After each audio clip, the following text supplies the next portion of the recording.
தாபுங் ஹாஜி ஒரு இஸ்லாமிய அடையாளத்தை கொண்டிருப்பதால் அங்கு நடக்கும் முறைகேடுகள் குறித்த பிரச்சனை பெரிதுபடுத்தப்படுவதாகவும் அதன் மூலம் மலாய் முஸ்லிம்களுக்கு அவப்பெயர் ஏற்படுவதாகவும் பாஸ் கட்சியின் தலைவர் அப்துல் ஹடி அவாங் தெரிவித்துள்ளார்.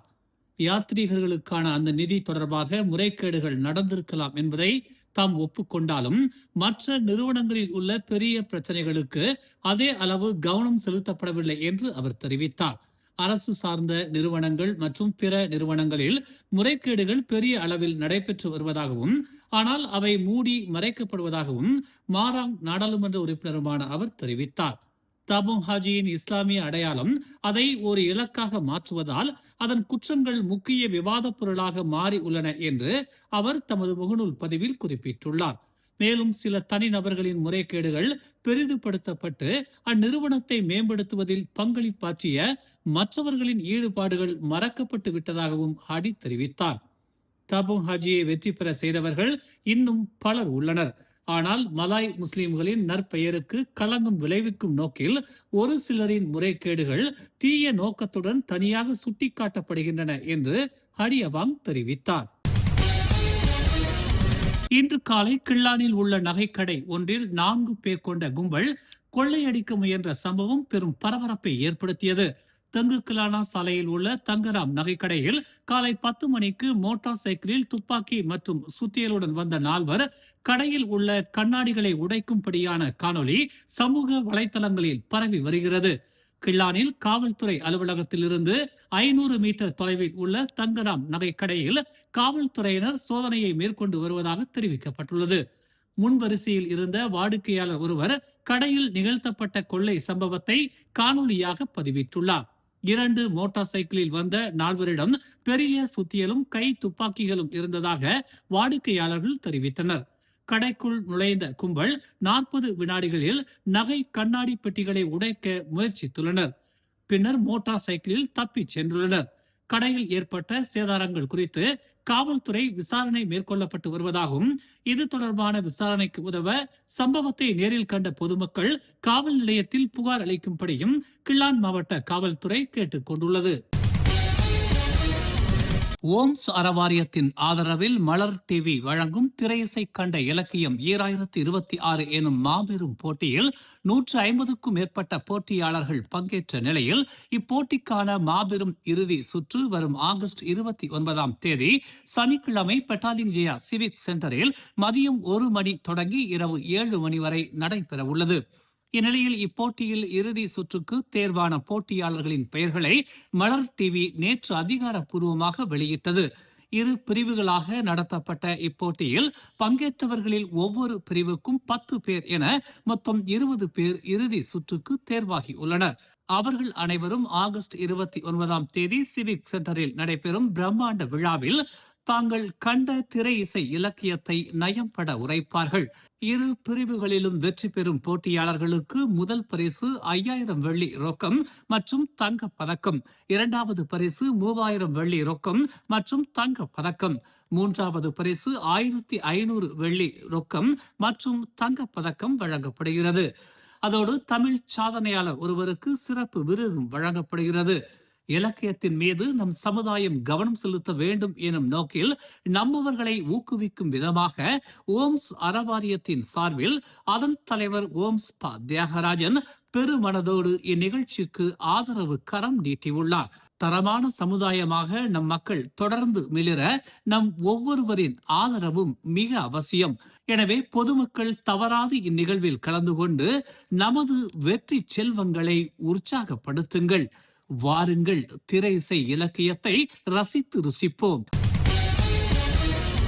கடந்த ஆகஸ்ட் 17ஆம் தேதி பென்தோங் கெந்திங் ஹைலண்ட் ஸ்கை அவென்யூவில் உள்ள ஒரு நகைக்கடையை கொள்ளை அடித்துவிட்டு 1.7 மில்லியன் ரிங்கிட் மதிப்புள்ள நகைகளுடன் தப்பிச் சென்ற முகமூடி அணிந்த 3 பேரை காவல்துறையினர் தேடி வருவதாக தெரிவிக்கப்பட்டுள்ளது.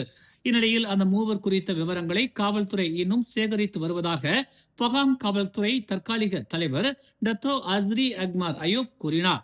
219வது காவலர் தினம் மற்றும் தேசிய தின கொண்டாட்டங்களை முன்னிட்டு ஈப்போ சூப்பர் பைக் கிளப்புடன் இணைந்து நடத்தப்பட்ட சக்தி வாய்ந்த மோட்டார் சைக்கிள் தொண்டு நிகழ்ச்சியில் கலந்து கொண்ட பிறகு அவர் செய்தியாளர்களிடம் இதனை தெரிவித்தார். காலை 11:40 மணிக்கு நடந்த இந்த சம்பவத்தில் சந்தேக நபர்கள் காட்சி பெட்டிகளை உடைத்து திறந்து 2.5 கிலோகிராம் எடையுள்ள 81 நகைகளுடன் தப்பிச் சென்றனர்.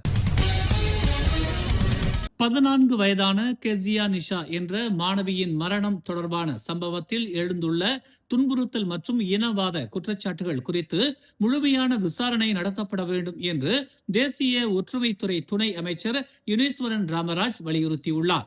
மாணவியின் மரணம் குறித்து காவல்துறை விரிவான விசாரணையை மேற்கொள்ள வேண்டும் என்று யுனேஸ்வரன் கேட்டுக்கொண்டார். இனம் மற்றும் மத ரீதியிலான தாக்குதல்களை எந்த ஒரு தரப்பினரும் முன்னெடுக்க வேண்டாம் என்று அவர் தெரிவித்தார். காவல்துறை விசாரணைக்கு பின்னர் சட்டத்தின்படி நடப்போம் என்று யுனேஸ்வரன் தெரிவித்தார். பள்ளிகள் கல்வியை வழங்கும் இடமாக மட்டுமின்றி தேசிய ஒற்றுமையை உருவாக்கும் முதல் தளமாகவும் இருக்க வேண்டும் என்று அவர் கூறினார். மாணவர்கள் அச்சமின்றி தங்களது பிரச்சனைகளை தெரிவிக்கவும் துன்புறுத்தல் குறித்து புகார் அளிக்கவும் பாதுகாப்பான சூழலாக பள்ளிக்கூடம் இருக்க வேண்டும் என்று அவர் கேட்டுக்கொண்டார். தனது 5 பிள்ளைகளை வளர்ப்பதற்காக அனைத்து சூழல்களையும் கடந்து 12 ஆண்டுகளுக்கும் மேலாக உழைத்த தெரு துப்புரவு பணியாளர் எம் கவிதாவின் செயல் பிரதமர் டத்தோஸ்ரீ அன்வார் இப்ராஹிமின் மனதை தொட்டுள்ளது. கவிதாவின் பல ஆண்டு கால கடின உழைப்பும் தியாகமும் பலனளித்துள்ளது என்றும் அவரது 5 பிள்ளைகளும் தத்தம் துறைகளில் வெற்றி பெற்றுள்ளனர் என்றும் அன்வார் தனது முகநூல் பதிவில் குறிப்பிட்டுள்ளார். கவிதா மற்றும் அனைத்து தெரு துடைப்பாளர்கள் மற்றும் துப்புரவு பணியாளர்கள் தொடர்ந்து வலிமை, நல்ல ஆரோக்கியம் மற்றும் அவர்களுக்கு உரிய மரியாதையுடன் ஆசீர்வதிக்கப்படட்டும் என்று பதிவிட்டுள்ளார். நமது சுற்றுப்புறங்களை தூய்மையாக வைத்திருப்பதிலும் நமது நல்வாழ்வை பாதுகாப்பதிலும் அவர்களின் அர்ப்பணிப்புக்கும் கடின உழைப்பிற்கும் நன்றி என்று அவர் குறிப்பிட்டுள்ளார். நேற்று முன்தினம் SW காப்பின் துப்புரவு பணியாளர்கள் தின பாராட்டு விழாவில் கவிதாவின் பங்களிப்பிற்கு ஒரு சிறப்பு விருது வழங்கி அங்கீகரிக்கப்பட்டது.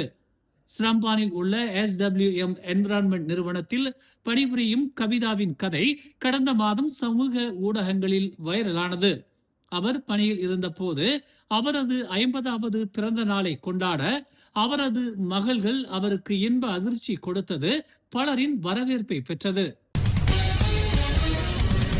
கெந்திங் செம்பாவில் 3வது சுரங்கப்பாதை அமைப்பதையும் உள்ளடக்கிய கோலாலம்பூர் காராக் விரைவு சாலையை விரிவுபடுத்தும் 2.1 பில்லியன் ரிங்கிட் மதிப்பிலான திட்டம் திட்டமிடப்பட்ட காலத்திற்கு ஒரு வருடம் முன்னதாகவே 2029 நிறைவடையும் என்று எதிர்பார்க்கப்படுவதாக பொதுப்பணித்துறை அமைச்சர் அலெக்சாண்டர் நந்தா லிங்கி தெரிவித்துள்ளார்.